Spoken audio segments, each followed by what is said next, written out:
ওর নাম দিছি অরেঞ্জ। এই গরুটার বর্তমানে ওয়েট আছে 750 কেজির মতো। এটার নাম দিছি হচ্ছে আমরা হানি।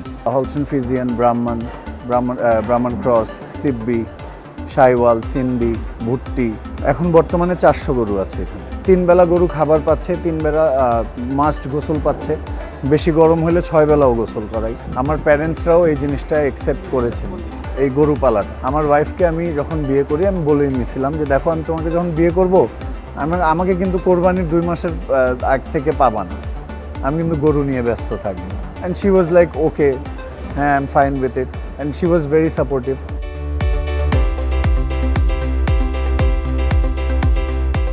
গরুর প্রতি ভালোবাসা থেকে, গরু হাটে ঘুরতে যাওয়া, প্লাস জায়গায় জায়গায় গরু দেখতে যাওয়া, কোরবানির সময়টাকে মানে রোজার ঈদের থেকে কোরবানিটাকে বেশি এনজয় করার থেকে এই লাইনে আসে। এই গরুগুলো আমার দায়িত্বে থাকে, এগুলোর বিক্রির দায়িত্ব আমার। এটা বেসিক্যালি আমার বড় ভাইয়ের খামার।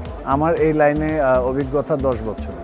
বিগ প্রসারে ছিল না, এত হাইপ ছিল না জিনিসটার। এখন এইটাকে নেক্সট লেভেলে নিয়ে গেছি আমরা, ইনশাল্লাহ বলতে পারি আমরা। প্যাশন থেকে নিয়ে এই পর্যায়ে আনতে আমাদের যেই কষ্টটা হয়েছে বা আমরা যেই স্ট্রাগলগুলো দেখছি, এগুলা দেখতে গেলে অনেকে এই লাইন থেকে সরে যায়। ক্যাপাসিটি আছে 2 লাখ টাকার একটা গরু পালা, কিন্তু দেখা যাচ্ছে যে আপনি ফুল টাকা, ওই 2 লাখ টাকা আপনি ওই গরুতেই দিচ্ছেন, কিন্তু ওই গরুটা মারা গেল। সেই ধাক্কাটা যেন আপনি নিতে পারেন, এই ক্যাপাসিটি আপনার ভেতরে থাকতে হবে। টোটাল ফার্মে এখন আছে 400 গরু। সিব্বি আছে, এখানে ব্রাহ্মণ ক্রস আছে, শাহিওয়াল আছে।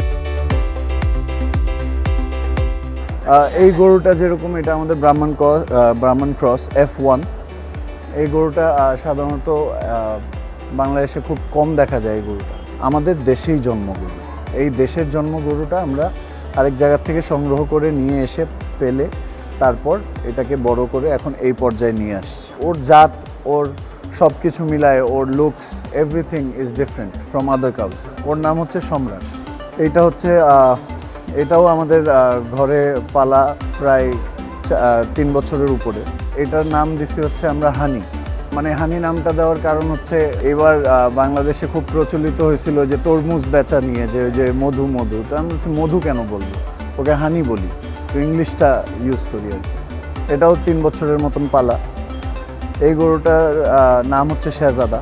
এই যে এই বড় শিঙালা যে সিন্ধিটা আমরা বাচ্চাকালে কিনে নিয়ে আসছি, সেখান থেকে আমরা বড় করে এই পর্যায়ে নিয়ে আসছি। ভাই এইগুলা গরুকে যেই পরিমাণ কষ্ট, ওর সাথে ওর দামের কোনো মিল নাই। কারণ আমরা ওর পিছে যেই সময়টা দিই, ওর এক একটা গরু, এক একটা সিঙ্গেল গরুর পিছে যেই সময়টা ব্যয় করি, যেই কষ্টটা ব্যয় করি, সেটা হচ্ছে আউট অফ লাভ করি, আউট অফ প্যাশন করি। ওটা হচ্ছে ব্যবসার জন্য করি। আমাদের ফার্মের যে আইকনিক গরুগুলা, এগুলাকে সিঙ্গেল হ্যান্ডপিক করে কেনা, প্লাস হ্যান্ডপিক করে এদেরকে ট্রিটমেন্ট করার থেকে শুরু করে রূপচর্যার থেকে সব কিছু এদের হ্যান্ডপিক। গরুর রূপচর্যা বলতে এখন হুফ ট্রিমিং একটা রূপচর্যার দিকে পড়ে। যেরকম হুফ অনেক গরুর দেখবেন বড় হয়ে যায়, যেই খুরাটা এটা বড় হয়ে যায়, এই হুফ ট্রিমিংটা আমরা করি। ওর শিং ঘষে রাখা হয়, ওকে শ্যাম্পু দিয়ে গোসল করানো হয়, ওকে 3 থেকে 4 বেলা তো গোসল পাই, এর সাথে শ্যাম্পু করা, তারপর ওকে ব্রাশ করা, এগুলা রূপচর্যা আমরা করার চেষ্টা করি। আর যে ওকে ব্রাশ করে বা তার খুব লয়াল হয়ে থাকে, বা যে তাকে খাবার দেয়, তাকে খুব চিনে। বর্তমানে আমার এখানে কাজ করতেছে আপনার 7 জন। আসন্ন ঈদের জন্য আরও প্রায় 10 জনের মতন আসবেন। এবং এখানে যারা 7 জন কাজ করতেছেন, তারা গোবর টানা থেকে শুরু করে গরুর খাবার দেওয়া, ঘাস কাটা, খের কাটা এবং গরু গোসল করানো, এগুলো সব দায়িত্ব ওদের। এবং যখন কাস্টমার আসবে, গরুর সামনে হাঁটায় নিয়ে যাওয়া, স্কেল করা, স্কেল থেকে নিয়ে আমার প্ল্যাটফর্মে দাঁড়া করানো, স্টেজে দাঁড়া করানো, সেটা পর্যন্ত সব দায়িত্ব ওদের। সকাল থেকে যেমন সকাল খাবার যায়, গরুর খাবার দেওয়া হয়, খাবার দেওয়ার সাথে সাথে খের দেওয়া হয়, ঘাস দেওয়া হয়, তারপর গরুর ঘর ধোয়ানো হয়, গরু ধোয়ানো হয়, এরপর আবার ওরা রেস্ট করে। তারপর আবার যখন নেক্সট খাবারের সময় চলে আসে, যেটা বিকালবেলা, সেই বিকালবেলা এখন যেরকম বিকাল হয়ে গেছে, এখন ওনারা খাবার সার্ভ করে দিবে ওদের। এই খাবারটা ওনারা পাবে। খাবারটা পাওয়ার পর আবার ঘর দেওয়া হবে, আবার সেই সেম রিপিট হবে। এইটা আবার রাত্রে 11টার দিকে আবার রিপিট হবে। সো 3 বেলা গরু খাবার পাচ্ছে, 3 বেলা মাস্ট গোসল পাচ্ছে। বেশি গরম হলে 6 বেলাও গোসল করা। এখান থেকে গরু কেনার সিস্টেমই হচ্ছে, আপনি গরু তো নিয়ে রাখবেন কোথায়? এত বড় গরু বা যে কোনো গরু ঈদের 1 মাস আগে তো আপনি রাখতে পারবেন না, বা 2 মাস আগে আপনি রাখতে পারতেছেন না। অনেকে আছেন যে 1 বছর আগে আমার থেকে গরু কিনেছেন, উনি ওই গরুটা এই বছর কোরবানি দেবেন। সো সেই ক্ষেত্রে গরুটা তো আমার কাছেই আছে, সেটার আমাদের খাবারের দায়িত্ব সব আমাদের দায়িত্ব।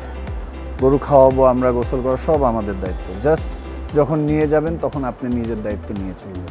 শাহিওয়াল গরুটা আসলে লুক্রেটিভ, অনেক অনেক সুন্দর লাগে আমার কাছে পার্সোনালি। আমার কাছে যেরকম শাহিওয়াল এবং হলস্টেইন ফ্রিজিয়ানের কিছু ক্রস থাকে, সেগুলো আমার খুব পছন্দ। আবার কিছু মানুষ আছেন যাদের শুধু ব্রাহ্মণ ক্রস পছন্দ, কিছু আছেন দেশি ছাড়া কোনো গরু পছন্দ। আমার পার্সোনালি শাহিওয়াল খুব ভালো লাগে। আমাদের ফার্মে সবসময় দেশি গরুটা বেশি বিক্রি হয়। সেটার কারণ হচ্ছে, এক হচ্ছে বাজেট ফ্রেন্ডলি। দেশি গরুর আমাদের কাছে 80,000 থেকে শুরু করে একটা পর্যায় পর্যন্ত দাম থাকে। সো যখন একজন বাজেট ফ্রেন্ডলি গরু কিনতে আসবেন, তখন ওনারা ডেফিনেটলি চাবেন লাখ টাকার ভিতরে বা 1.5 লাখ টাকার ভিতরেই একটা গরু কেনার। এই কারণে দেশি গরুটা অনেক বেশি বিক্রি হয়।